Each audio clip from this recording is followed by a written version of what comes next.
কোথাও তৃণমূল নেতা ঘনিষ্ঠ, কোথাও পুরপ্রধান, এবার বলবো তৃণমূল কাউন্সিলর মাছ চুরি করেছেন তিনি। পুলিশের জালে রাজপুর সোনারপুরের ৩২ নম্বর ওয়ার্ডের কাউন্সিলর ভেরি থেকে মাছ চুরির অভিযোগে তাকে গ্রেফতার করা হয়েছে।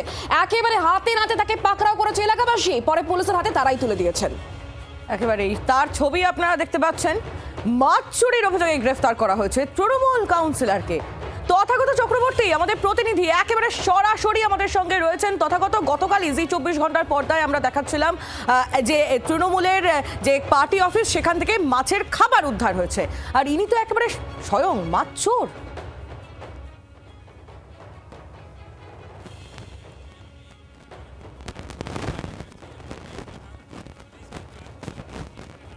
তাকে নরেন্দ্রপুর থানায় নিয়ে আসা হয়েছে এবং তাকে জিজ্ঞাসাবাদ করা হচ্ছে। পুলিশ সূত্রে যেটা জানা গিয়েছে যে এই যে পুকুর, সেই পুকুর থেকে বেআইনি ভাবে সে মাছ চুরি করছিল এবং সেই সময় কিন্তু স্থানীয় বাসিন্দারা তারা তাকে ধরে ফেলে। নির্বাচনের ফলাফল ঘোষণা হওয়ার পর এর আগে আরো দুবার সে এই পুকুর থেকে মাছ তুলে বিক্রি করেছে, এমনটা অভিযোগ এলাকার বাসিন্দাদের।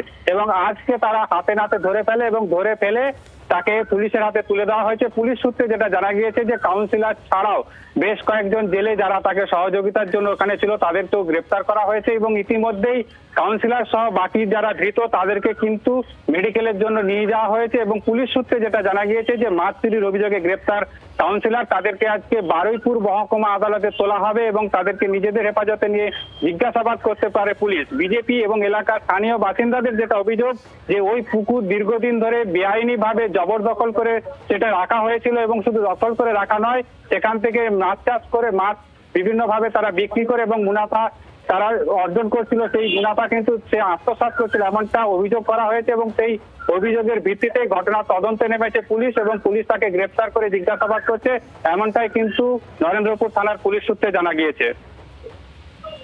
তথাগত ধন্যবাদ। তথাগত চক্রবর্তী আমাদের প্রতিনিধি ছিলেন সরাসরি আমাদের সঙ্গে। বাংলার আওয়াজ, বাঙালির আবেগ, জি ২৪ ঘন্টা।